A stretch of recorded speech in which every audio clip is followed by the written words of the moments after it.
A very good morning to all the dignitaries, guests of honor, my dear fellow students, and our participants of this webinar.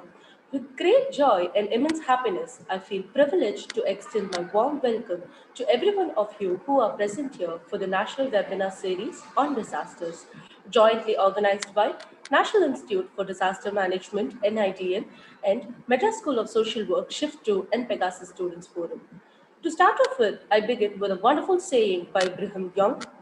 When you educate a man, you educate a man alone. When you educate a woman, you educate a generation. Today's webinar is titled on Women's Leadership in Disaster Risk Reduction. We have three eminent speakers to enlighten us on women's leadership. Now, I present the ground rules for the webinar series. Kindly rename your Zoom username into your full name for easy recognition of the participants. Please turn off your camera and microphone during the session for optimum streaming quality. Post all your questions in the chat box mentioning the name of the speaker to which the question is directed to. Questions will be answered as per convenience of time. Feedback link will be posted in Zoom and YouTube chat box to record your attendance and evaluation for the session. Kindly fill it up. Let's now start the session. To formally welcome the gathering, I invite Ms. Maria Zita, first year MSW, to welcome the speaker and the audience. Ms. Maria Zita, it's over to you now. Thank you, Natya. A very good afternoon to all the dignitaries, guests, and my dear participants gathered today. A smile is a universal welcome. It's my pleasure to extend a cheerful welcome to you all. On behalf of the PG Department of Social Work and Pegasus Students Forum, I'm very honored to welcome our beloved principal, Dr. S. Raja Samuel, Dr. Ajinder Walia, Assistant Professor and Coordinator of NIDM, our beloved head of the department, Dr. C. Francis, and our dearest faculty members. I delightfully welcome our esteemed chief guests of this day, Dr. Miriam Samuel, head of the Department of Social Work, MCC, Ms. Esther Maria Selvam, Associate Director, Action Aid, and Ms. Akila Devi P., State Assistant Program Manager from Kudumbashree Project. We thank you for accepting our invite. I'm sure it is going to be a lively and thought-provoking session for us all. We are privileged to have you both as speakers for the title Women Leadership in Disaster Risk Reduction. Last but never the least, the very important members, I welcome the pillars of our support, my dear fellow students, and all other participants for gracing the session with your presence. Once again, I welcome you all to the national webinar. Hope you all will have a knowledge-enriching session ahead. Thank you. Thank you, Ms. Maria Zita. We are extremely delighted to have Ms. Akila Devi P., State Assistant Program Manager, Kudumbashree Project, as our introductory speaker for the day. Now, I call upon Mr. Shaktivel Pandey from second year MSW to introduce our speaker. Good morning to one and all present here. It gives me immense pleasure in introducing the first speaker of the day, Ms. P. Akila Devi. She is working as an Assistant Program Manager in Kerala State Poverty Eradication Mission. It is established to eradicate poverty and to empower women. Ma'am is an active team member of its Livelihood Development Mission. She has handled various foremost tasks with utmost care and dedication, which involve the setting up of viable enterprises by developing suitable business proposals and strategy development for promotion of business activities. Ma'am has organized training programs for beneficiaries. She also carried out convergence programs and coordinated the trade fairs and other related events and campaigns.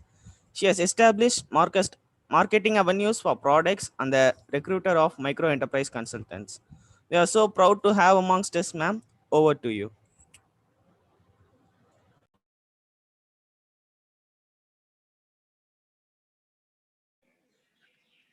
Thank you. Hello, am I audible? Yes, ma'am. Yeah. First of all, good morning, and thank you for giving me this wonderful opportunity. Okay, I have a small presentation regarding my project here. Hello? Yes, ma'am. Can you share that? Yes, ma'am. Okay. First of all, Kudumbashree is Poverty Eradication Mission established in the year of 1998 with a view to reduce poverty and local economic development, women empowerment, and social development. We are the nodal agency for various centrally sponsored schemes like National Urban Livelihood Mission, National Rural Livelihood Mission, and Prime Minister's Awas Yojana, etc. So we have a deep rooted system here. We have 2,87,000 self-help groups engaged in our activities and almost 45 lakhs members engaged in it. So with this deep rooted system, we can do various activities which are very effective and good for community. So these are the top 10 policies or programs we did during the pandemic time. So I will explain one by one. First one is our Prime Minister's Helping Hand program, which was a scheme derived during the COVID pandemic time, which is developed for disbursing 2,000 crore as interest subsidy. That is interest-free loan to beneficiaries. You all know these times people are in very distress and most of them lost their job, and this time they are in need of financial support. So Kudumbashree developed a special scheme, and we discussed with the 17 banks, and they agreed to give loan at 9% interest, but the interest will be paid by Kudumbashree. So the beneficiary don't have to pay any interest. Each one can avail about 5,000 to 20,000 as interest-free loan, and 22 lakh families, I mean neighbor groups, avail these loans as of now, and we have disbursed almost 1,803 crores amount. This is the inaugural function of the Helping Hand program. Then the next program is our community kitchen program, which was developed as a quick response towards the lockdown, because some people are not getting enough food, and the delivery system was weak that time. So we developed a community kitchens. Almost 1,327 community kitchens were developed, and out of that, 1,173 kitchens were started with the help of local self-government. By they provided us space, current, and water for establishing the same. So people cooked food and delivered on time. This is one of our community kitchen. And currently we stopped the community kitchen activities, and we now doing a Janagi hotel, that is people's hotel, because there is no more lockdown here. So then the main and special initiative of Kudumbashree is livelihood opportunity. How we converted our threat into opportunity. That is described in this slide. Here, in Kudumbashree, almost 26,000 enterprises are there. Among that, 306 units started production of masks immediately during the COVID period. Almost 71.25 lakhs masks were produced and distributed by them, and that fetched an income of 10.45 crores. After that, Kudumbashree associated with Supplyco for distributing a food kit. Supplyco have an demand of cloth bags for distributing the food kit. So Kudumbashree associated with them and produced 20.90 lakhs cloth bags, and that also fetched an income of 4.29 crores to these community people. Actually, they are our micro enterprise team. So after that, our catering units and canteen units provided food to the COVID care centers. COVID positive patients were in the COVID care centers, and we supplied sufficient quantity of food to them. Then our unit also engaged in the production of face shields. Almost 1 lakh face shields were produced by them, and our sanitizer. Then I have already mentioned the Janagi Hotel. We started. Hello, hello. Yes, ma'am.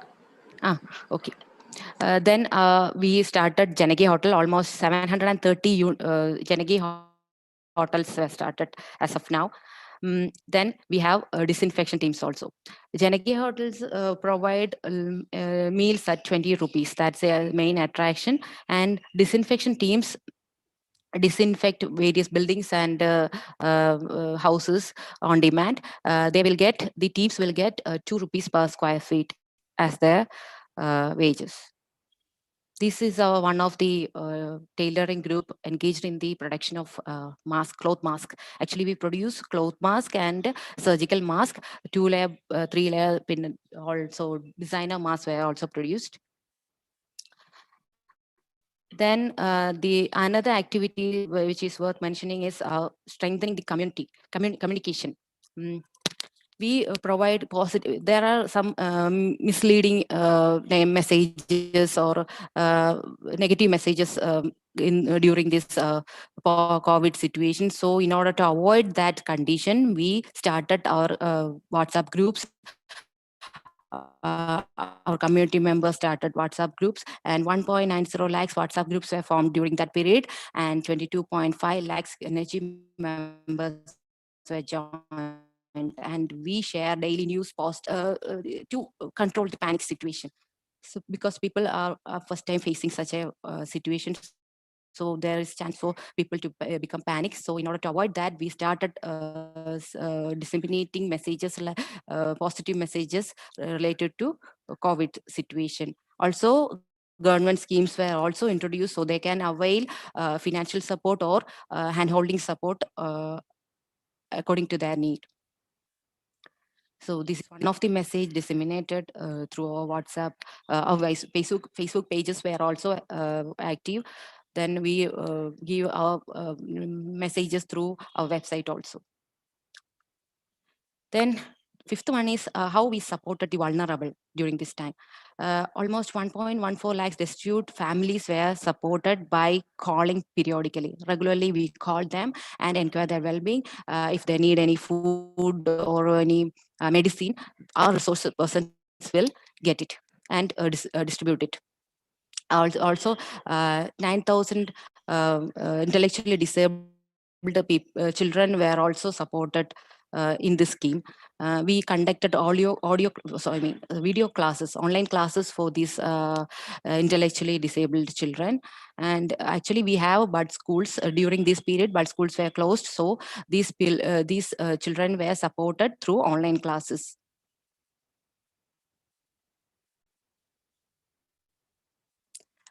Then the sixth one is our counseling support. We have community counselors across the state. They are graduates from the community. They will be given adequate training on counseling to counsel women, children, and families.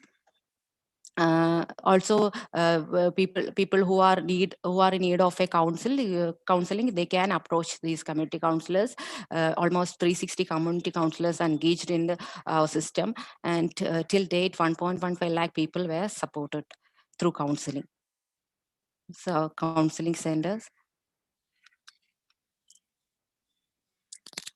Then the next one is our voluntary work. Kudumbashree formed Sannadha Sena volunteer portal in which 50,000 people registered, and they were engaged in various works associated with the COVID without expecting any income or any kind of remuneration. They started doing works like distribution of food packets, even call center. Take the calls, attend the calls associated with the pandemic. Everything were done by our volunteers. Even they distributed vegetables or medicine, which people who are in need of vegetables and medicine were distributed by these volunteers only. Then the other activity of Kudumbashree is elderly care. Everyone knows that elderly people are the most vulnerable at this pandemic time, because in Kerala there is a huge population of NRI families. So parents of these NRIs will be in the house, and they're likely to become isolated. So we make great concern to elderly care activities. So we started a program called Grand Care Program for giving support to these people. We give awareness programs, and we conducted other IEC programs also for spreading awareness about the pandemic and giving necessary support to elderly people through our call center. Then during this pandemic, Kerala started online education, and when we took a survey, most of the people are not having any digital devices like a smartphone or laptop, so it may affect their education, the children's education. We identified the threat, and we started new scheme in association with Kerala State Financial Enterprises to provide laptop at 15,000 rupees. So Kudumbashree people, almost 70,000 people registered. I mean, interest expressed their interest for getting laptop from Kudumbashree. So the scheme is ongoing, and after remitting 3 EMI, they will get 50,000 worth laptops. This was a convergence program with KSFE. Then the other main thing is our documentation.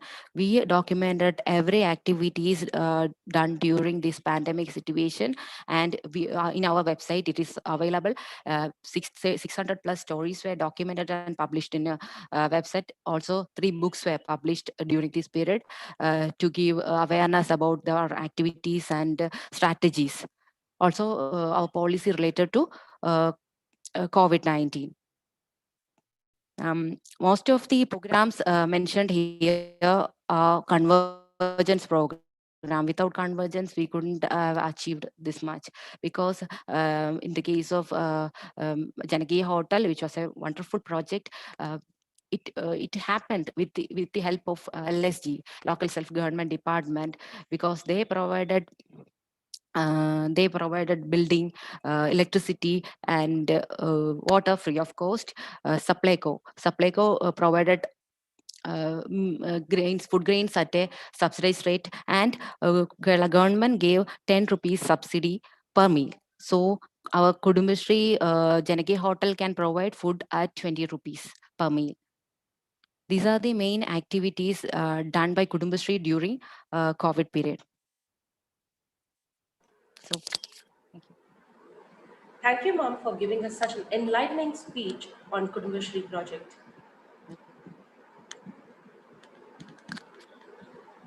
Thank you. Welcome, ma'am. So, attention to participants. Kindly rename your Zoom username into your full name for easy recognition of participants. Please turn off your camera and microphones during the session for optimum streaming quality. Post all the questions in chat box mentioning the name of the speaker to which the question is directed to. Questions will be answered as per convenience of time. Feedback link will be posted in Zoom and YouTube chat box to record your attendance and your evaluation for the session. Kindly fill it up. Now, we are happy to have our next speaker, Ms. Esther Maria Selvam, Associate Director of Action Aid India. I welcome Ms. Abhinaya Raju, first year MSW, to introduce the speaker to the audience.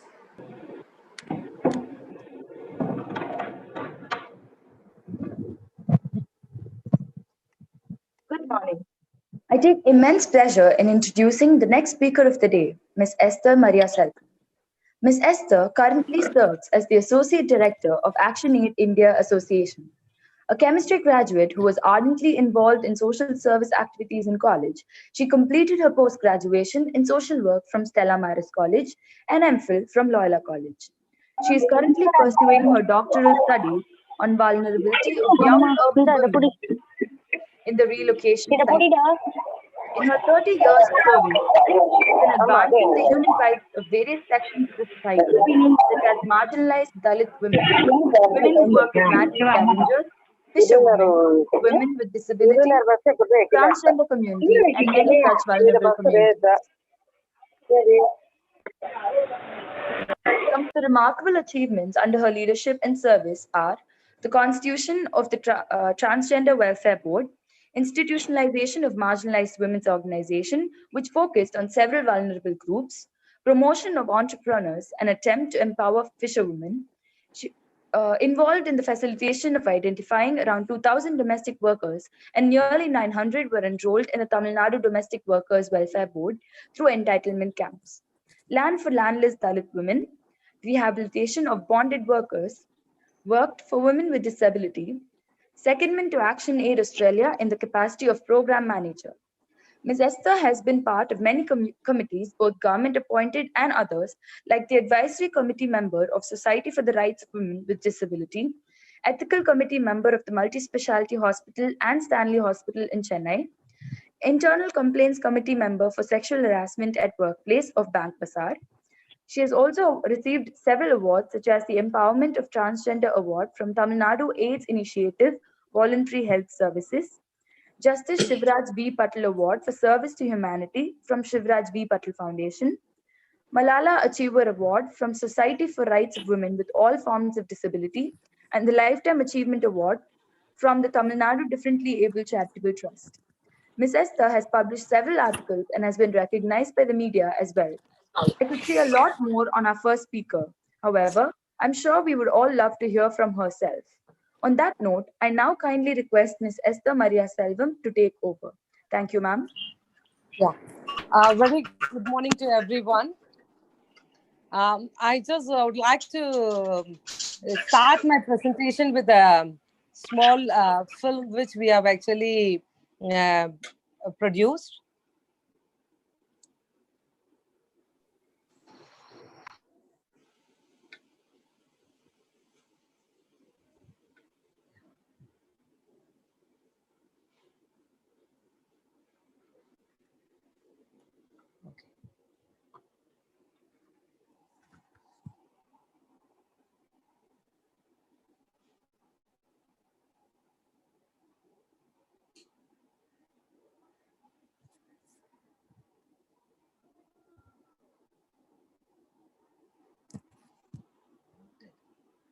In sudden disasters, and violence against women and girls increases. Their voices and needs are often overlooked because they are less likely to be in positions of power than men. But women play vital roles in crises, bringing a range of skills, resources, and experience. When women are empowered, their whole community recovers faster. That's why, when disaster strikes, ActionAid does things differently. We work with local women and girls to provide support and help save lives. In the long term, we train women in leadership so they can take charge of their communities in times of crisis and beyond.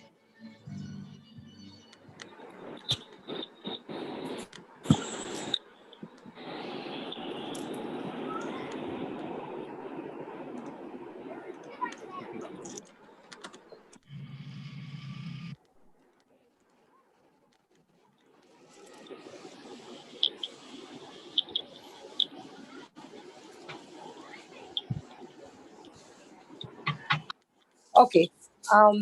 I just would like to begin my presentation. As we all often these days experience different forms of disaster.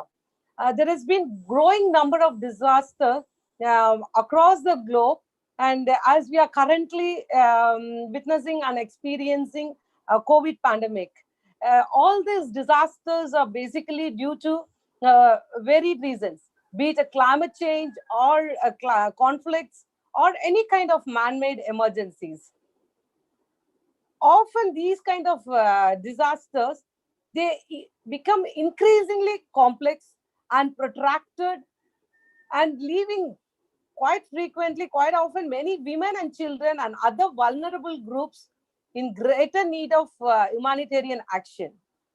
The reason why we are today focusing on women's leadership at the community level in terms of disaster preparedness and risk reduction is disasters are becoming more frequent, and disasters have adverse impact on the most vulnerable communities with higher intensity. The more the vulnerable communities are impacted by the disaster, it becomes increasingly difficult for them to actually bounce back and come back to normalcy. And we have seen from our experience, both women and girls are often the most affected in any kind of humanitarian crisis. Typically, we have seen in the past disasters, like take it tsunami or subsequently many cyclones, floods, earthquakes. We have seen the number of death among women and girls are more when compared to men in any kind of disaster. And another factor that we experience also is violence against women and girls increases in varied form. Like for example, uh, in this particular COVID pandemic, what we have increasingly seen is early and forced child marriages are happening, and women are often vulnerable to trafficking. And in the past, we have seen that post tsunami, because many children have died during the tsunami, and women were actually forced to undergo recanalization. And today we can see many women suffer because of that.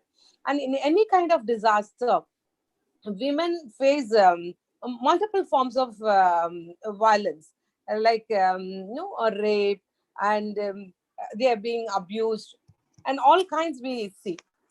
And the voices of women, it never heard when it comes to decision making, particularly at the time of disaster when their voice needs to be more heard.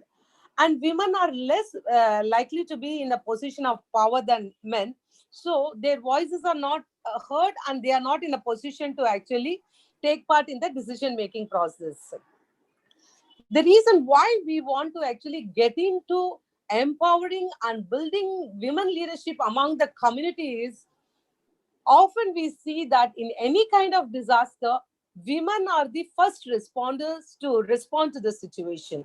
In fact, whether it is rescue or relief and subsequent rehab, we do see that women are always on the front line. And when women are empowered, the whole community actually recovers faster. In fact, in any kind of crisis, women play vital role, and they are the first responders in any disaster. In fact, whatever that we invest prior to any kind of disaster in the form of skills, resources, and experiences, we do see that those kind of resources women tend to bring in during disaster and respond to a situation very promptly and very effectively and efficiently.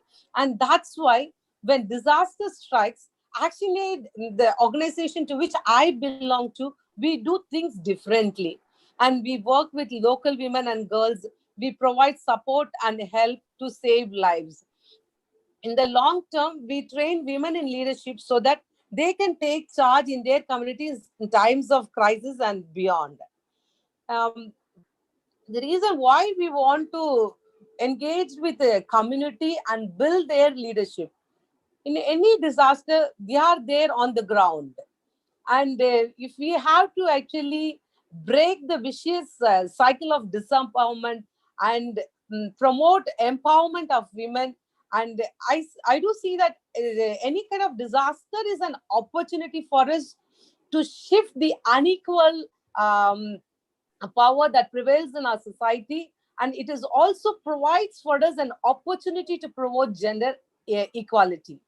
ActionAid has been promoting women's leadership in different kinds of emergencies for many years now. So, yet this question always occurs to all of us. It never fails to occur. Like whether it's from individuals or from any organization, or the partners with whom we work, or the varied allies that we ally with, why women? What difference can it possibly make having women leadership? Always everyone bring this question. And surely we have experienced and we have seen that when women took the leadership, and the entire community could actually recover faster. It's better for us to actually get on with the response and worry about women's rights after we have managed to meet all the basic needs. This is the general scenario that prevails. Uh, During the disaster, everyone thinks that irrespective of whether it's men or women, and everyone has to be addressed. So we should give priority for women and women from marginalized and vulnerable community. So why do we prioritize women? This is the right thing to do, which all of us have to get it very strongly. And women must contribute to the decisions that affect their lives. Yesterday, in fact, like I was just returning from Nagapattinam, where we had our massive intervention in responding to Gaja cyclone response. While speaking to women, this is particularly fishing women from fishing community. What they were saying is, generally when disaster strikes at the time of rescue or relief, women think differently. Almost equal number of women are there, but often what is their needs and what is their priorities and what are the challenges that women are faced, although they are being 50% of the population, it often they are actually being excluded from the decision making process. They are not actually able to participate and decide what they want to do and what kind of relief to be provided. So in that case, we need to have women on priority in terms of disaster preparedness and we need to prepare women well in advance. International commitments to gender equality we do see for women's empowerment as well. um, many governments across the globe, we do see that there are so many commitments that have been made, but what do we see in reality? Yet we are failing to live up to these promises. By increasing women leadership in humanitarian context, ActionAid is actually prioritizing the rights of women at a time when their rights are most violated and when they can be at their most vulnerable. Even this pandemic is no exception. We do see that number of cases on violence against women, which has been increasing across the globe. And the reason is now, like it's almost for 5 to 6 months, women have lost their livelihood, and so much of violence against women is happening, and all kinds of things we do experience. We are all living in a heavily male dominated world of society, where the world of humanitarian aid is also male dominated, and the needs and rights can be and often are overlooked, and they are not they are ignored, and they are actually being deprioritized. Humanitarian, whether when it comes to provide aid, also women are actually left out. Humanitarian responses are always it remains in the majority is actually gender blind, and which means women are actually denied access to vital services and protection that leaves them at increased risk of gender-based violence and loss of their livelihood. In fact, some of the example, like the very fact that breastfeeding mother requires milk for their child, it actually can come only from the women, and the sanitary napkins that are required by women, these needs actually come from women. These are the priorities for women.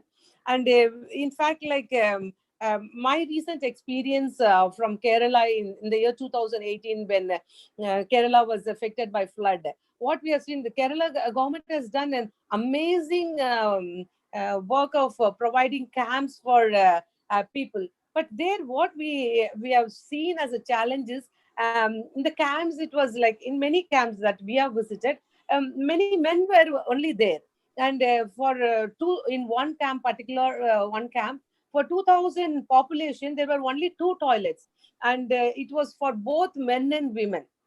And many like many women, they could not actually use the thing. They were not drinking water, they were not eating properly, and in fact, like many women were actually sent back to their relatives house who were not with their family during this crisis. And another challenge, women have actually, I'm just giving this as one example. Now the reason why I'm mentioning is, like, if disaster preparedness could be actually engage women in terms of planning, designing, and women's skills are built, and women are capacitated to face the disaster. I'm sure, like definitely women will be able to boldly face, and they can do things faster. Like for example, the lesson learned from that experience is, like, when we in future, when we have the disaster cyclo shelters, these kind of disaster shelters, when they are being built, definitely the need of women to have their privacy, to have no, gender segregated toilets, these kind of basic needs has to be actually taken care. And also, when women, both men and women were put in the same hall where women lacked privacy, that led to some of the experience shared was like when women were changing their clothes, others were taking photographs. So these are like violating their rights, these kind of situations which we have learned from the past, because probably women were not involved in the decision making process in those time. So the most needed thing is like, when things are happening on the ground, when women from the ground actually take the leadership, when they are being part of the decision making process, certainly their needs and their rights could be definitely promoted and protected. The heightened vulnerability in any kind of emergency is actually, it only creates a vicious cycle of disempowerment, which means that we need to take any kind of emergencies and disaster as an opportunity to make sure that how we would actually promote empowerment of women and ensure gender equality is actually promoted. Secondly, our experience is just not confined only to India. We also have operate in over 45 countries. All these experience which actually shows that if you put women in the driving seat, not only will their lives and the livelihood will be protected, um, definitely they would actually make a big difference, and they would be able to actually ensure that their community also recovers faster. This is actually one example from Nade, who actually worked in Hurricane Matthew. She says that I made myself an obstacle to them. Like, I mean, we are bringing in a power shift, power change, wherein women are coming to the forefront and participate in the decision making process. So she kept on defending women because women are being actually sidelined. And I remember my own experience of having worked in the Pacific in Vanuatu, oceanic country, where we have actually closely worked with the NDMO, National Disaster Management Organization. There, women were actually facing so much of violence post disaster, and they didn't know where to go, what to do in terms of accessing information. Often we have seen from our experience that women didn't even know like where the relief is being provided. In some cases, when the spouses are actually killed in any kind of disaster, the women are not allowed to even seek relief. So in such cases, when the women's group, when women's agency led by women are put in place, certainly women's rights could be actually taken care. I strongly believe we do see that more than 70% of the women are actually living in poverty.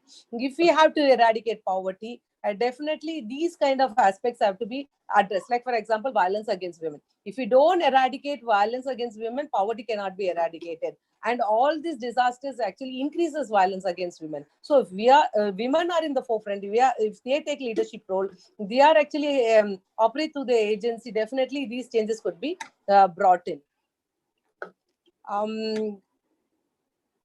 Okay, sorry.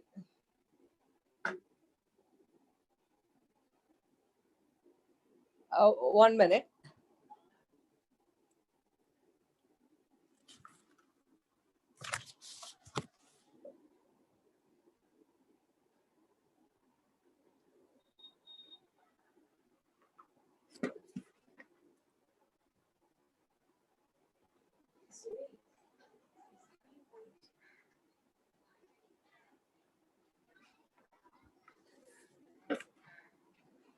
Okay, this screen has to come.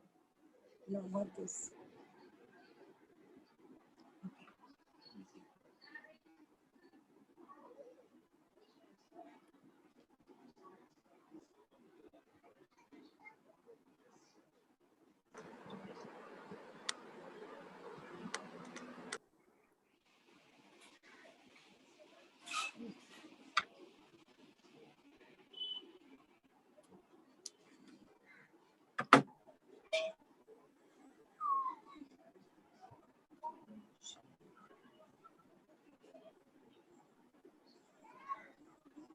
Okay, I'm sorry.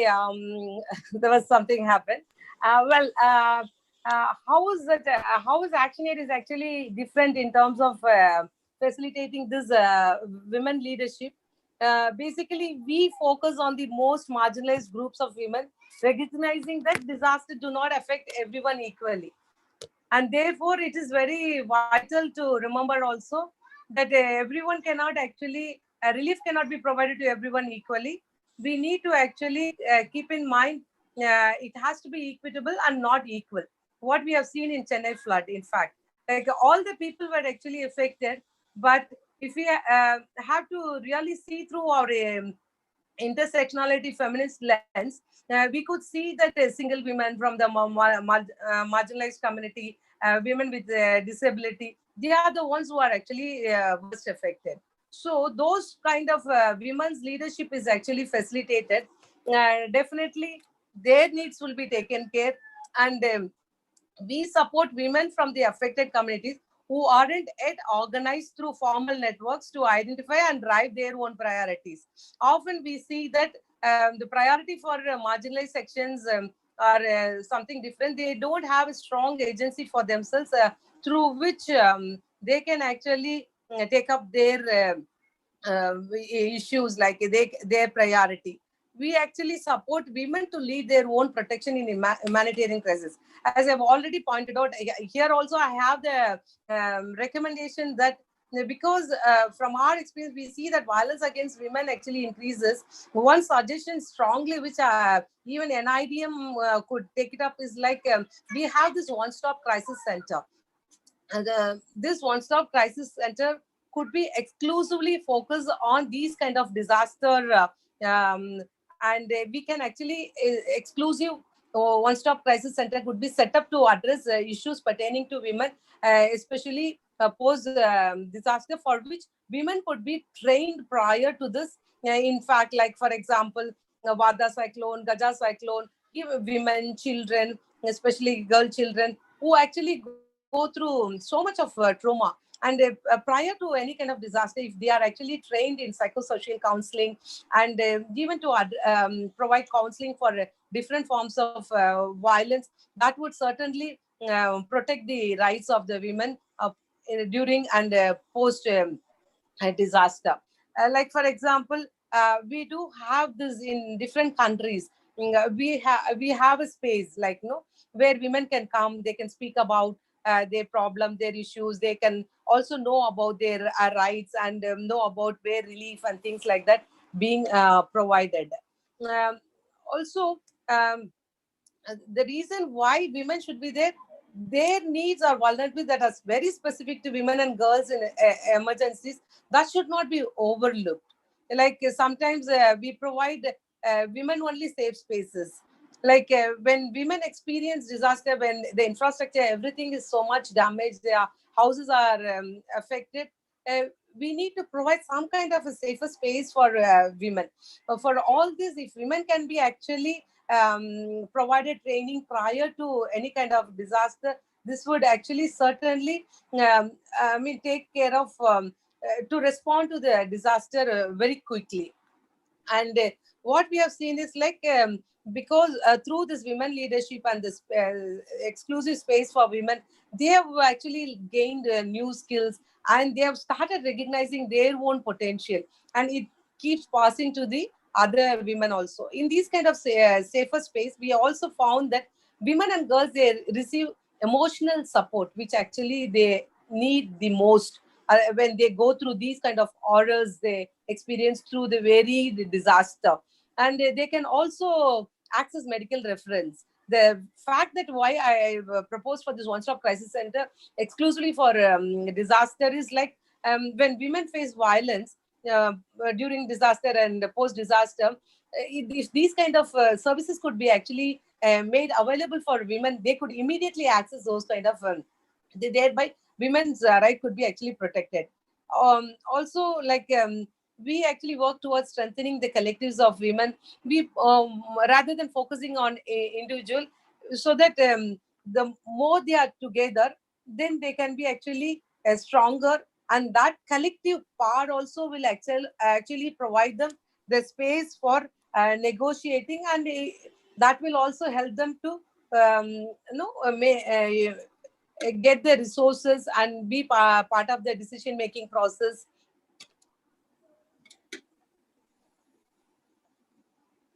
I do have a lot of experiences to be shared. I will just park those experiences maybe for question hour time, because I think my time is over. I will stop here. Then I will later come back during question hour session. Thank you. Thank you so much for the informative session, ma'am. Really waiting to hear your experiences. Today, we are privileged to have an opportunity to listen to Dr. Miriam Samuel, Head of the Department of Social Work, Madras Christian College. Thank you, ma'am, for accepting our invite to be with us today. I now invite Ms. Udaya, second year MSW, to introduce the speaker.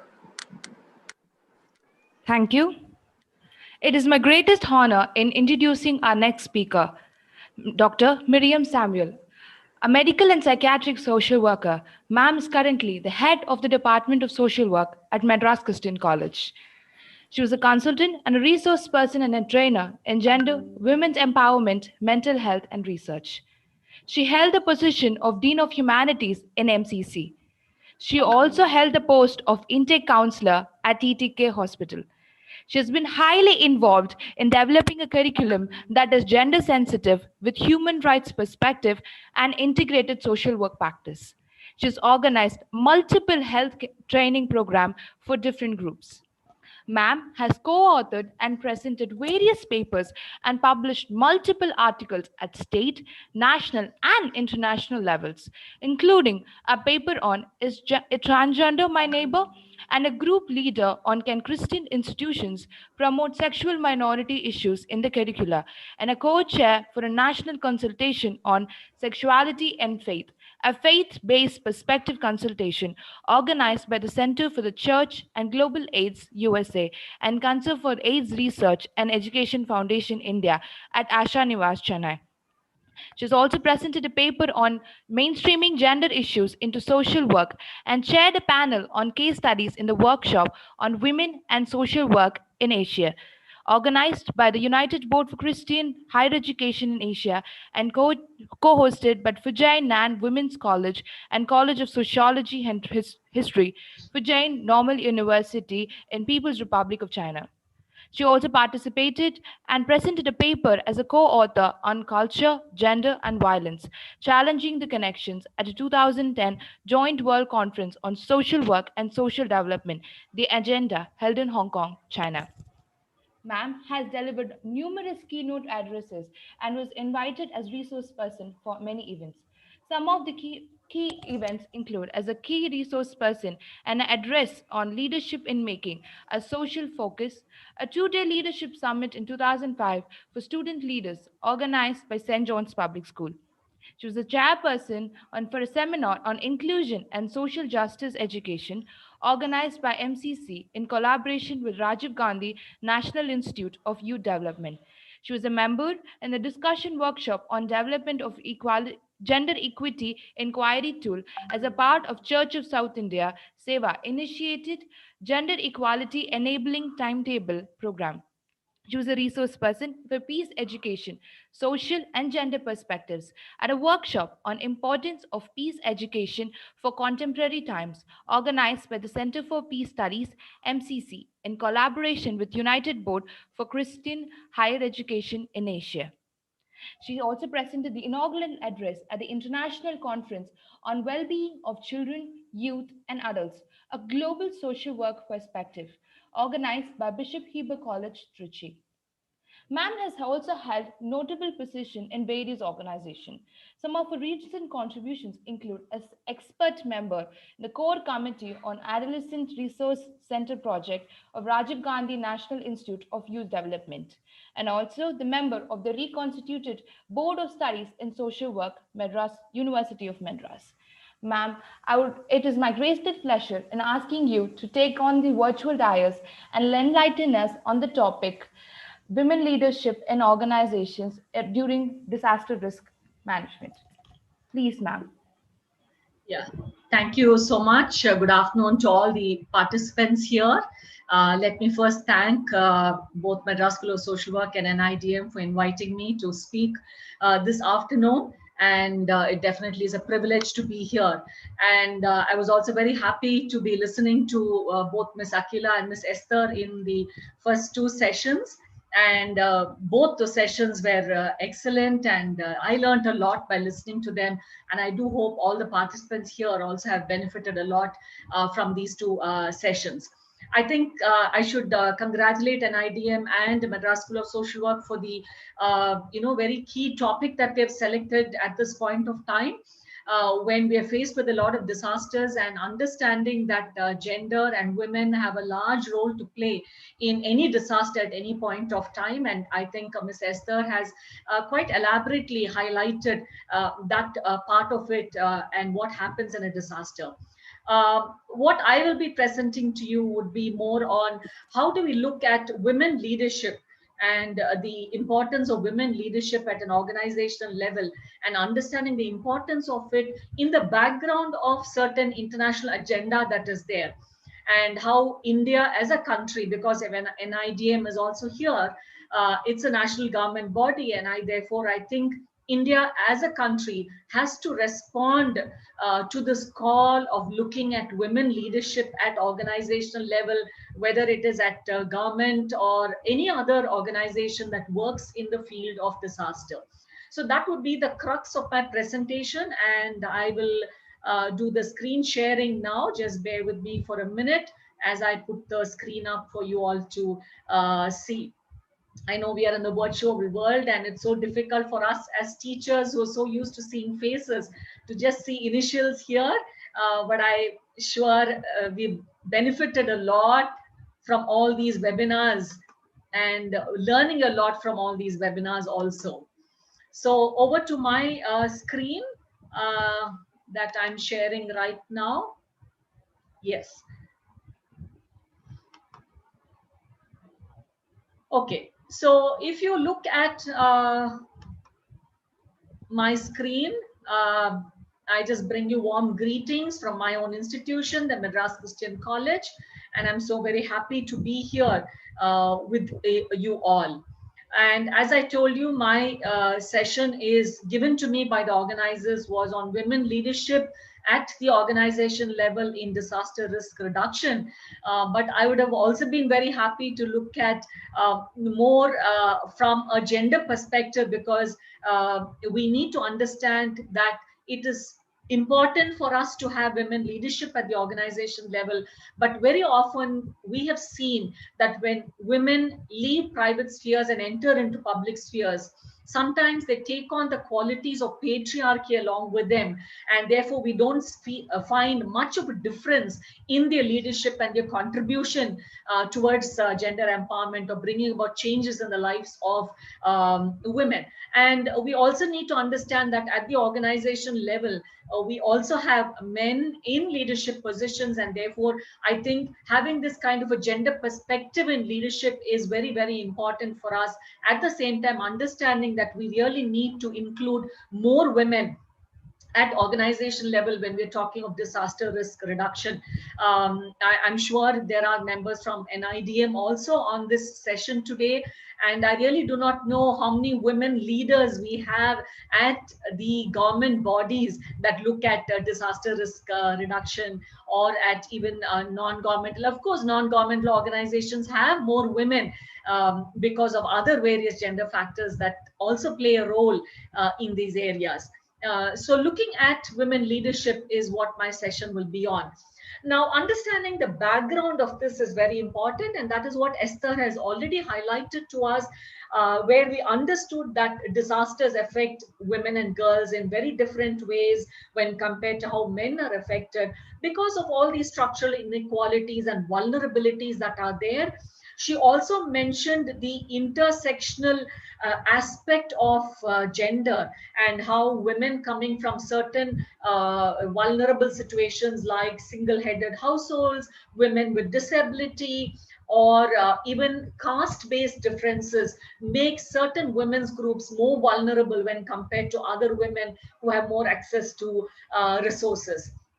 And therefore, quoting this particular quote, which says, while disasters do not make decisions, people make decisions. And I think that's very true. Disaster doesn't really make decisions on how we need to respond to disasters or how we need to take care of communities in disasters. Now, before, during, and in the aftermath of disasters, human beings perpetuate social patterns of discrimination. And we've seen this in all the disasters. And again, Esther has highlighted this. We have seen it in most of the disasters. Violence has increased, addiction has increased, trafficking of women and young girls. Even in the current pandemic that we are in, we are seeing number of reports on trafficking, and we are, NGOs and other people are telling us we need to be on the watch out for this. And trafficking of young girls, trafficking of women is on the increase. During this pandemic, we are seeing child marriages also on the increase. And therefore, we see that during any disaster or in the aftermath of disasters, human beings perpetuate social patterns of discrimination. And these entrenched patterns cause certain groups of people to suffer more than others, and women being one of them. And why women leadership matters in disaster risk reduction is because we need to understand women as not only victims, but women being the driving power to bring about change. I think this is very important at the community level. I think Esther has highlighted that very beautifully. And also, we have listened to the Kudamishri program, and how women have brought about change at the community level. They have been the driving powers of change. And therefore, we need to understand that women are not only victims, but women can be leaders. And how do we understand this at the organizational level? At the community level, it's much more easier for us to understand it, because we already have existing programs and policies that are there at the community level that encourage women, or there are organizations that ensure that women participate at the community level. Now, in reality, women's vulnerability to disaster is often highlighted, but their actual potentials and their roles and their capacities in disaster risk reduction, or also in disaster risk governance. I would prefer to use the term disaster risk governance, because governance includes leadership. It just does not include only disaster risk reduction. That is part of governance. And therefore, we are only looking at women's vulnerability. And even at the community level, we are saying women should be involved because women are vulnerable. And I think we need to understand it from a different perspective, where I bring in the strength-based and the empowerment perspective, saying, why do we need women to be involved? Because they have the capacity, they have the potential and the roles in this entire disaster risk governance and reduction. They also come with exclusive knowledge and skills, which are crucial for bringing about solutions, because they already come from this background of being part of the system, and therefore they come with this knowledge, and therefore their inputs at leaders in an organization level is very, very crucial in disaster risk reduction. And as the next one says, that also gender specific capacities of women derived from their social roles make them important players in this entire scenario. And therefore, strengthening women leadership in disaster risk reduction will increase the resilience of communities as a whole, and thereby lower these harmful consequences that we're facing as a result of disasters. Now, why women leadership? So that was more at the community level, understanding the women. I'm bringing in the international agenda here to say, why do we need to have women leadership at the organization level? And one of the agendas that are very important for us is the Sendai Framework for Disaster Risk Reduction, 2015 to 2030, which emphasizes women and their participation are crucial to effectively managing disaster risk and designing, resourcing, and implementing gender sensitive disaster risk reduction policies, plans, programs, and adequate capacity building measures need to be taken to empower women for preparedness, as well to build their capacity for the other things in a post disaster situation. Now, this I think is the crux of why we need to include women more and more into leadership positions at organization level. Are we doing it enough as a country is a question that is there before us. Do we have enough women leaders in our national bodies that looks at disaster management and disaster risk reduction is again a question mark that is there before us.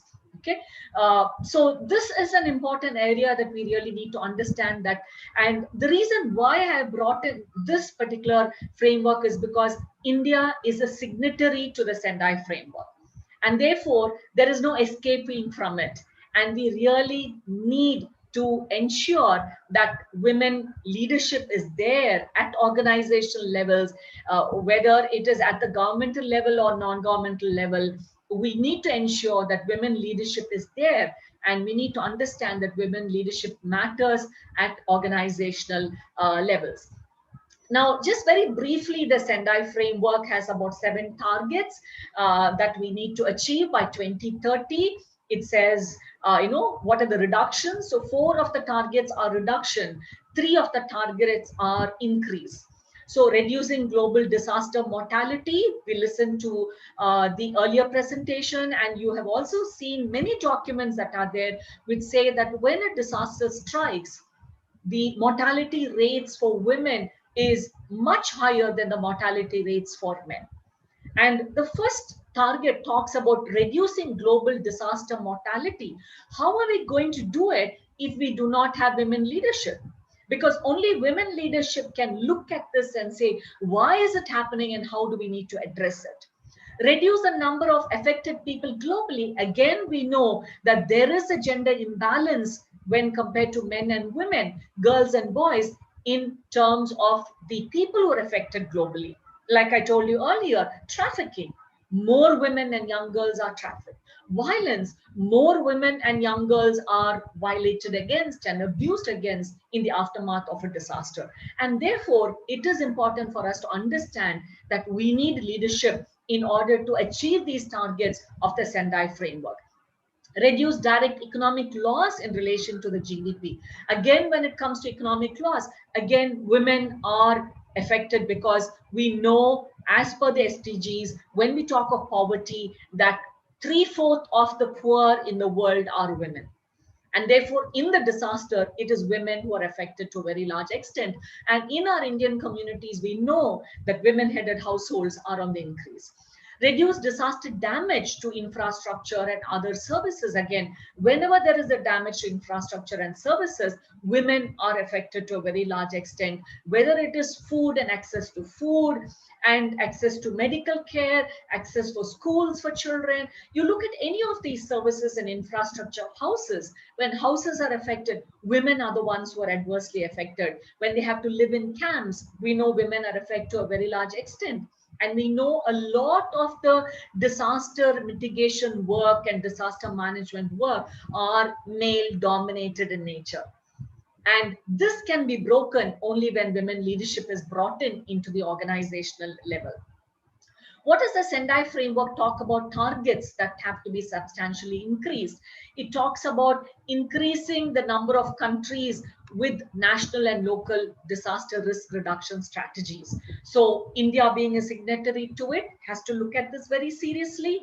And in looking at disaster reduction strategies, women leadership should be a strategy that we have to address as a country, as a state, as organizations. This is something that we have to address. Have we spoken about it? How have we addressed it? Are questions that are there before us. And I do not know if NIDM officials are on this webinar, but it'll be nice for them to respond to some of these questions that are being raised right now. Substantially enhance international cooperation to the developing countries is another agenda target that is there, and increase availability and access to multi-hazard early warning systems. Again, there are enough case studies of Asian countries. There's a beautiful document that has been brought out by the UN that has case studies from different countries across the globe, very especially Asian and African countries. And in one of the case studies, they say that when women leaders managed early warning systems, it reached the communities faster. It reached women's groups faster, because women are the ones who respond first, because they take on the caregiving roles, and therefore they respond whenever there are early warning systems. And the Sendai framework talks about increasing these early warning systems. So therefore, dear friends, if you're looking at women leadership, I think we need to understand it from this perspective, that we are a signatory to this, and therefore if we really need to take this up as an agenda, we really need to respond by increasing women leadership. Okay, the Sendai framework also have 4 priorities that they have under it. One is understanding disaster risk reduction. 2 is strengthening disaster risk governance. This is what I brought in, not just looking at disaster risk reduction, but also strengthening disaster risk governance. And when we talk of disaster risk governance, we really need to look at governance in terms of mainstreaming women into governance, mainstreaming a gender perspective into governance in order to manage disaster risk. And if we do not do this, then we will be failing in strengthening and in responding to disaster risk that is there, and we will not be able to reduce disaster risk. These will be just talks and webinars that we will have, but every time a disaster strikes the country, we are time and again going to say women are affected more, women are more vulnerable, but what are we doing in terms of governance and in terms of women's leadership? Investing in disaster risk reduction for resilience. Again, when we talk of resilience, women have to be addressed, and women leaders have to be there to build resilience, because we know there are enough number of research studies. My own PhD research study on resilience talks about, and I did a gender difference in resilience scores in communities, and in my own study I found how women's resilience is much more, and they, because of their resilience that is much more higher, they promote resilience much more within families and communities. And enhancing disaster preparedness for effective response and to build back better in the entire disaster management process are the 4 priorities of the Sendai framework. So looking at these priorities, again, we need to understand that we need to mainstream women's leadership into disaster risk reduction and disaster risk management strategies within our country. There are various other international platforms. We do not have time to go into it, but whether it's a sustainable development goals that talks about climate change, that talks about gender equity. There was a meeting of the convention in 2016, and they there are recommendations in that particular document that you can go back and read, that talks about gender related dimensions of disaster risk reduction in a changing climate. This is the document that is there, and you can look at the document, and they make these recommendations for gender related dimensions. There is also the regional platforms that have been held consistently, and they reconfirmed gender equality and gender empowerment and leadership as a core to DRR efforts. Look at it and how they've explained it, that gender empowerment and gender leadership, or rather women leadership and women's empowerment, is the core to DRR efforts. And this is something that we cannot overlook when we're talking about this. There is also one important platform that was in 2017, global platform for DRR. There was also a global platform in 2019, May.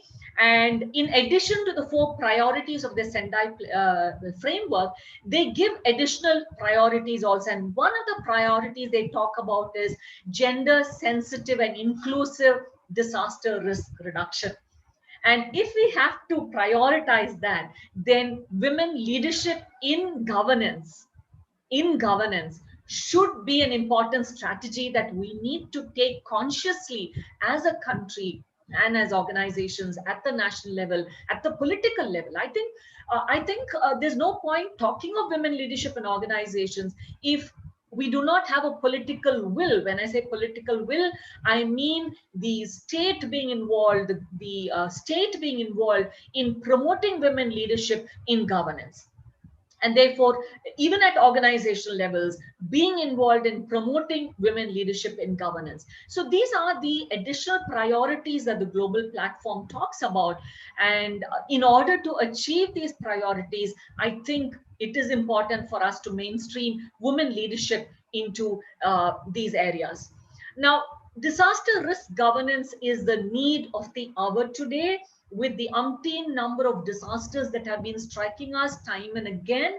Even as we were coping with this pandemic, you know, the latest disaster in Hyderabad and what is happening there, and prior to that in the other states.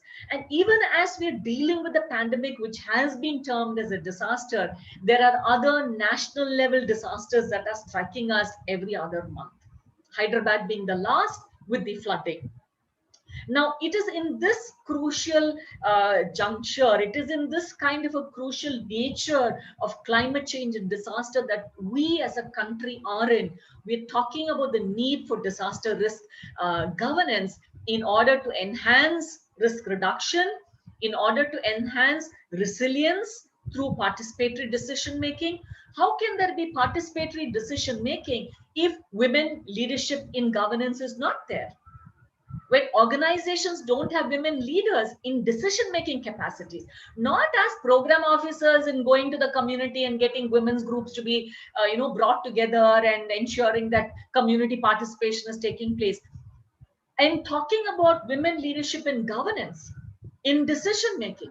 And if women cannot participate there, what are we going to do and talk about in terms of disaster risk reduction? Okay, so therefore, horizontally and vertically, we need women leadership in the different ministries, in the different governments, departments, in local governance, in regional governance, in departmental governance. We need this both horizontally and vertically.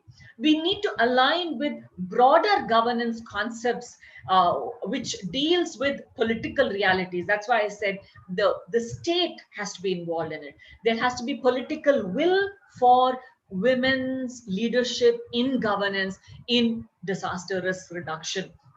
And good governance also ensures that the delivery is efficient and effective, and we need to strengthen risk governance to deal with the increasing disaster risks that we're facing around us, and ensure equal participation in decision making with equity and equality. I'm bringing in also the concept of equality because if we have governance bodies, for instance, even in a government organization like NIDM, do we have equality in terms of representation of women leadership in this level in terms of governance? And equity also is very important because we need to bring in and address women's concerns very, very importantly in all these governance bodies. Okay, so this has to be represented at all levels. Some of the strategies for ensuring that we have a society that has an inclusive approach when it comes to DRR or either risk reduction or governance is mainstreaming gender perspectives at all levels, not just at community level and ensuring that I'm working as an officer in a non-governmental organization or a government organization, and my only role is to go to the community and ensure that women are participating at the community level. I'm not talking about that. I think we've done enough of that. We need to address it at the level of policy, at the level of decision making, at the level of planning, and incorporating women into it, or mainstreaming a gender or women perspective into it. Capacity building of all officials, not just women. We always talk about capacity building of women leaders. Yes, we need it, but we need capacity building of all officials so that they are able to understand this gender dimension and respond to women's needs in a different way so that risk reduction is reduced to a large extent. Okay, women inclusive policy frameworks is important. How do we develop women inclusive policy frameworks if women leadership is not there in governance, in policy levels, in committees that are looking at policies. So if we do not have women leaders at this level, how do we look at women inclusive policy? Disaggregated data planning and budget is also very important, and including women leaderships help to reduce stereotypes and discrimination in a male dominated space. Disaster risk reduction, disaster management is very much a male dominated space, and we really need to make a conscious effort to include women leadership into it. Look at funding. What about in funding before a disaster? How do we ensure that funding goes towards disaster risk reduction and building resilience and self-sufficiency if women leadership is not there? During a disaster, to reduce vulnerability, if women leadership is not there, how do we ensure that vulnerability of women and girls are reduced? We are always reactive in nature and not proactive in nature.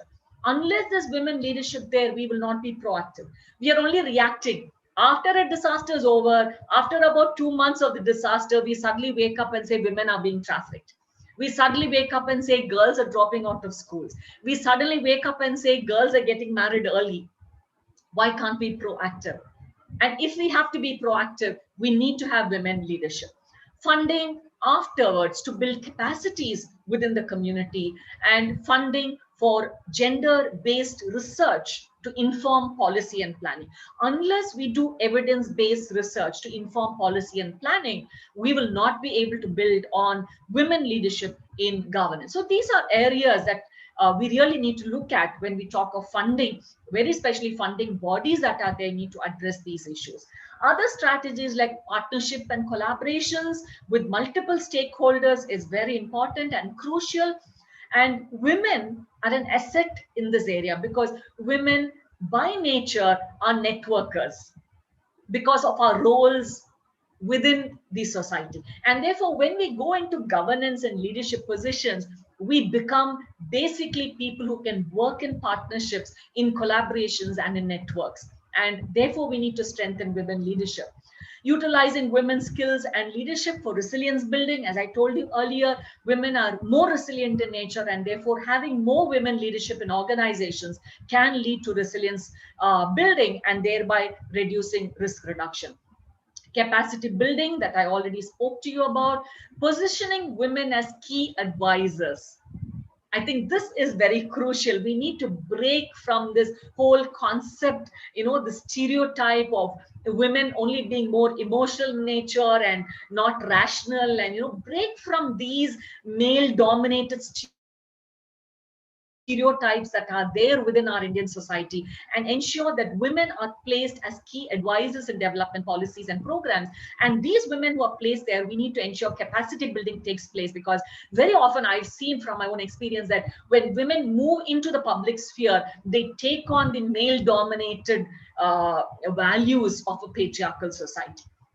And therefore women are often designers and builders of communities, and we need to capitalize this at the organization level. And that's my argument for saying that we need to ensure and mainstream women leadership into organization level for risk reduction in our country. Okay? In conclusion, I would say that promoting women's equal participation and women's leadership through a gender responsive governance at all levels is important, because only then we will comply with human rights and ensure that women's voices are represented, their needs and interests are brought on to the table.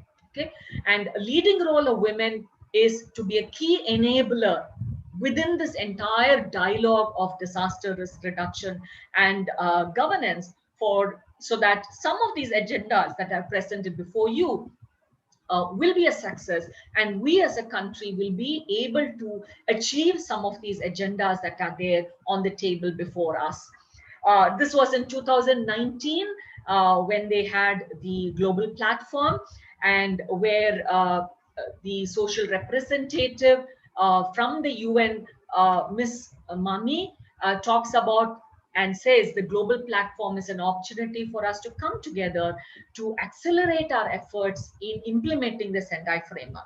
So if we are a country are going to accelerate our efforts in implementing the Sendai framework, then we need to make conscious efforts and take conscious efforts and steps to include women leadership in governance, women leadership at the organizational level to achieve this targets of the Sendai framework and other conventions and international bodies that are there, so that we make the world a safer and more resilient place for all our future generations.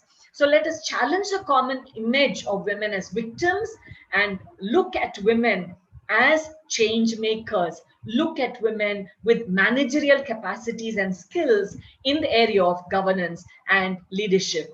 Thank you all very much, and God bless you all. Thank you so much, ma'am. That was really a very good thought provoking session. Now, let's move on to the question and answer session. Participants, kindly put up your questions and the speaker name to which the question is directed to in the chat box.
Um, there's a first question.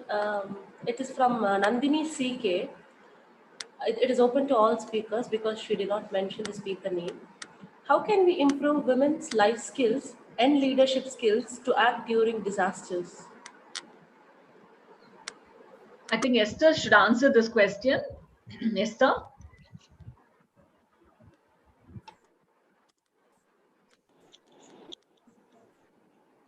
Yeah. Well, how can we improve women's life skills and leadership skills to act during disaster is like, from our experience, what we have seen is like, my own experience from number of disasters that we have worked in. It's not only like soon after disaster that we need to engage with women, even prior to that, because when it comes to women leadership, as Miriam was also very beautifully pointed out, it is a conscious decision that we have to make. In fact, if I have to say one example from our past tsunami experience, for the first time, because we have engaged with the fishing community, fisher women's network we have facilitated across the country. It was a national coastal women's movement. So when I was interacting with the women now, after many years, what they feel is like through that network, they were able to actually, of course, like, making them aware of their rights, continuously engaging with them. They are able to actually claim their rights. One example I could give is like what they have said is after going through varied capacity building program, and they were able to actually raise their own issues and advocate for it. Like one example is during off season, only men will get the compensation when they don't get into the sea, whereas women who are actively engaged in marketing, they are actually left out of the process. Until date, that struggle is going on. So that's what, like, when it comes to question of like how this women leadership skills could be built, it's not at a one time event. It's a continuous thing, because we are all living in a patriarchal society, and if we really have to bring in these changes, and it has to work a lot with the mindset. We need to bring in an attitudinal change. So even despite women being in a leadership position, they do face a lot of challenges, It is not so easy that women can easily come to the leadership position despite building their capacity. But even then, we need to continuously engage with women. I'm telling, like 2004 tsunami had come. Now we are almost about 16 years after that, but still we couldn't achieve that one advocacy agenda. Means we could imagine the kind of society that we should not lose hope, but we need to continuously strengthen this women's agency and continue to engage with them to building their capacity. And no, that is what I would like to say. Thank you. Thank you, ma'am. The next question is from Merin Joy to Esther ma'am again. What made you to choose social work after chemistry, and was there any chance to use chemistry during the period of social work? Okay, well, yeah, I'm a chemistry graduate. Um, Chemistry during social work, why I chose social work is like my own childhood experience, where I've seen refugees come from Sri Lanka, where my family was actually engaged in providing relief to them. So I was actually going along with my father and providing. Also, I was living in a hospital campus where in a day-to-day life I used to keep seeing leprosy patients, because it was a leprosy hospital where I was actually residing very close to the casualty. I keep seeing people. So that is what motivated me. But whether chemistry has been applied in social work, during social work, that I cannot say. Of course, because of my chemistry background, certain things are actually useful for me to quickly grasp and address. Yeah. Thank you, ma'am. Next question is from Kritika to Miriam, ma'am. What policy changes do you envision in the near future to support empowerment of women in organizational settings?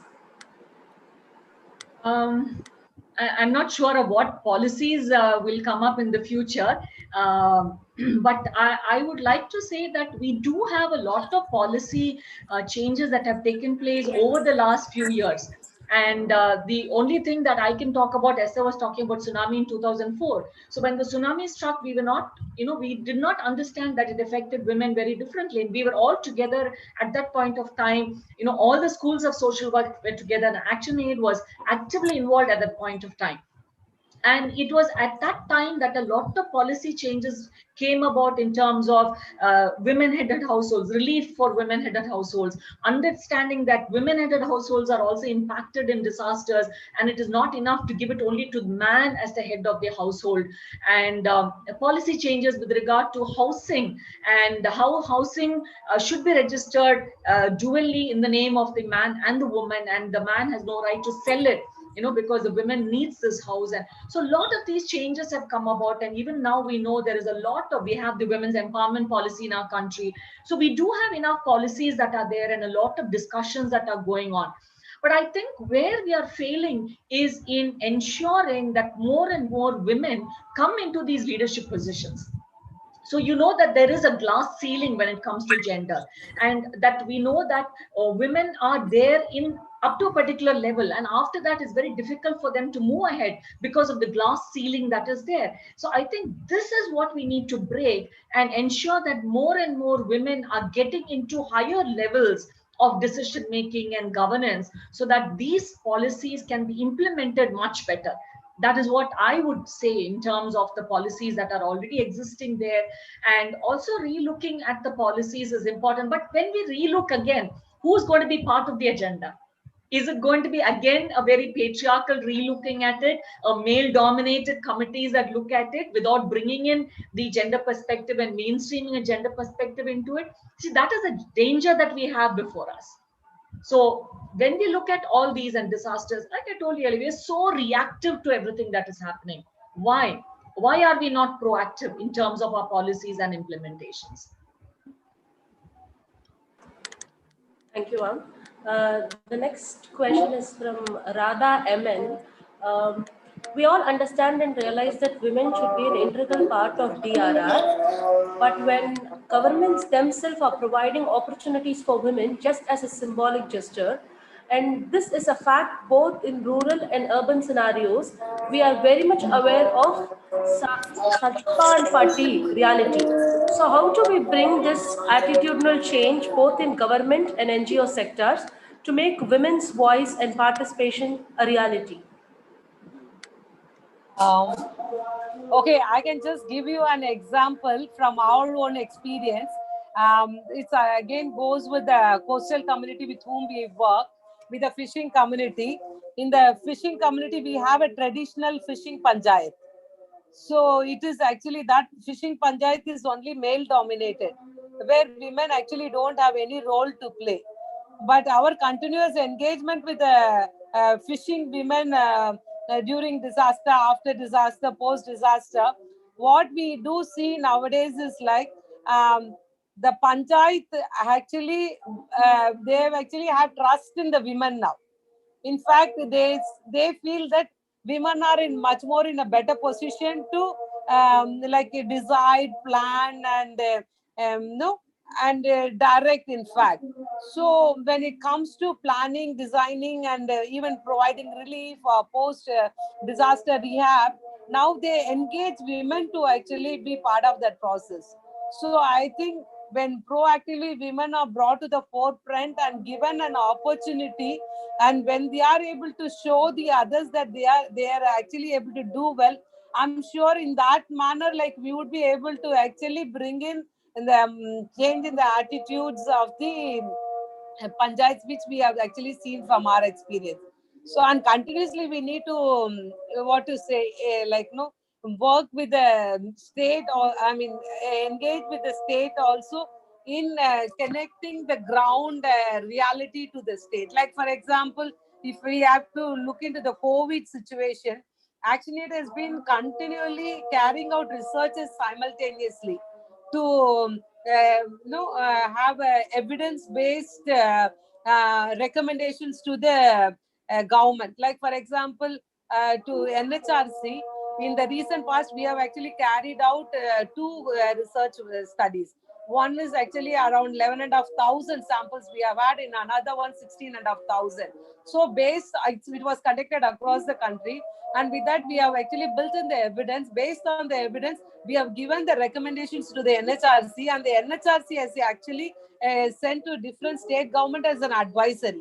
So I think in that way we could actually actively engage with the government in taking the ground reality, and appropriately we provide suggestions for recommendations. So in that way, like we could work together.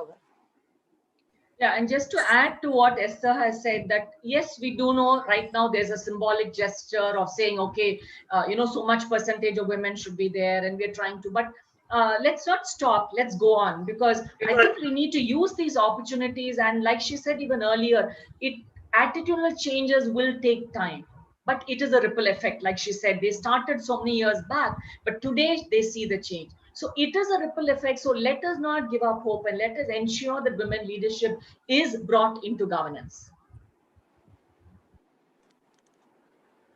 Thank you, ma'am. So now I request you both to give a final remarks on this session.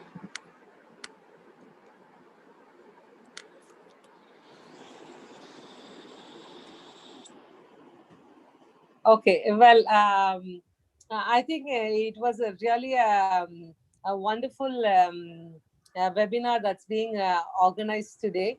I think it is important for us, as we all, anytime any disaster comes, it affects only a particular country, a particular region. But this time, we are all actually all over the globe, everyone is experiencing. So everyone could actually feel the pinch of it. And it is the right time for all of us to collectively look at how women's position could be actually looked at from the community point of view, or from the organizational point of view during a disaster. Because we strongly believe that disaster is an opportunity for us in terms of tilt the unequal power equations that prevails in our society. If we want gender equality to be a reality, definitely we need to engage ourselves in these kind of disasters at the community level, even at the organization level, where women leadership has to be strongly promoted. It has to be a proactive step that needs to be taken at all level. Even for women leadership to become a reality at the policy level, many changes have to take place, and a larger fund has to be actually allocated for these kind of program.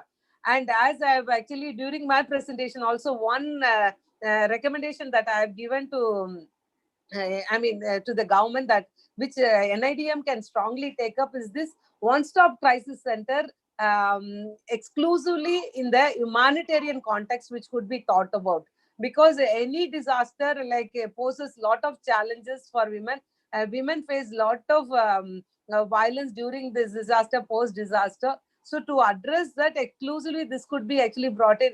And by in that manner, like we could actually work towards reducing and eradicating violence. And as I have said, like poverty cannot be eradicated unless violence against women could be eradicated. So with that, like this is a wonderful webinar that's been on. I really thank the organizers for this wonderful opportunity, and having brought in NIDM also part of this, I'm sure like this would actually pave a long way, and definitely it would bring in a positive impact for women across the globe. Thank you. Yeah, Thank thank you. you again to the organizers. I think it was really wonderful.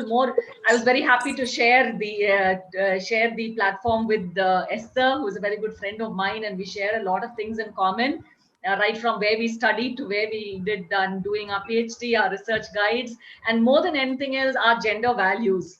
I think and we worked together during the tsunami also, and I think more than anything else, our gender values is something that we share, a very right-based empowerment perspective in gender values, and bringing in gender leadership. That is something that I've admired Esther for, and the way she's brought in women leadership into the organization and perpetuated it into the grassroots level. So in that way, I'm very happy to be sharing this session with you, Esther. And also thanks to Madras School of Social Work for asking me to be here, and to the staff coordinator and the student coordinator, Damon Queen and Irene, and the head of the department, and of course your principal also. Thank you for being here. As Esther said, I think this pandemic is something that has hit all of us, irrespective of region, country, race, caste, social status, etc. And I think this is a very good opportunity for us to really bring in this agenda of women's leadership into disaster management and disaster governance. And I request NIDM and to look at this, and let this not just remain as a webinar, but whether we are going to seriously look at women's role in disaster risk reduction is something that we really have to deliberate about. So thank you all very much, and do stay safe, and be well, mentally and otherwise also. And I wish you all the very, very best. Thank you, Esther. I was very happy to connect with you. Thank you, Miriam. Thank you so much. Yeah. Thank you so much, our dear speakers. That was really a wonderful knowledge sharing session. I thank all the speakers for clarifying and addressing the doubt of participants. Now, I welcome Ms. Manna Sunil to deliver the vote of thanks. Thank you, Nitya. A healthy good afternoon to one and all present here. It is indeed my privilege to propose the vote of thanks on this occasion.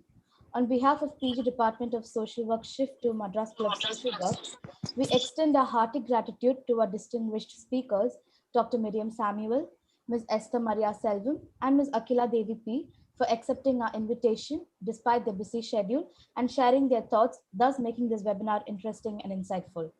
It was indeed a thought-provoking session. Your thoughts rekindled in us the much needed encouragement to shoulder the responsibilities as a woman and to break the societal shell to emerge as tomorrow's leaders. Thank you, madams. I would like to extend a special thanks to NIDM and the coordinator, Dr. Ajinder Walia, for their constant support and cooperation. I express my profound gratitude to our principal, Dr. S. Raja Samuel, for his presence and constant support in this webinar. I would also like to thank our HOD PG Department of Social Work Shift to Dr. C. Francis for his moral support and guidance. My gratitude is also due to our webinar coordinators, Professor Jeshwin Bose, Professor Damon Queen, and Professor Priya Doris and other faculty members for backing us and making this webinar a great success. I would also like to thank the Pegasus Forum members and volunteers for shouldering today's responsibilities and executing it so well. Finally, a big thank you to the wonderful students and the participants for your valuable presence and active participation. Once again, I thank you all for your cordial cooperation. Thank you. Thank you so much, Ms. Mana Sunil. With this, we come to end of today's session. Participants, kindly fill in the feedback link which is put up on the chat box. The Zoom link will be kept open for next 10 minutes. Do fill in the feedback link.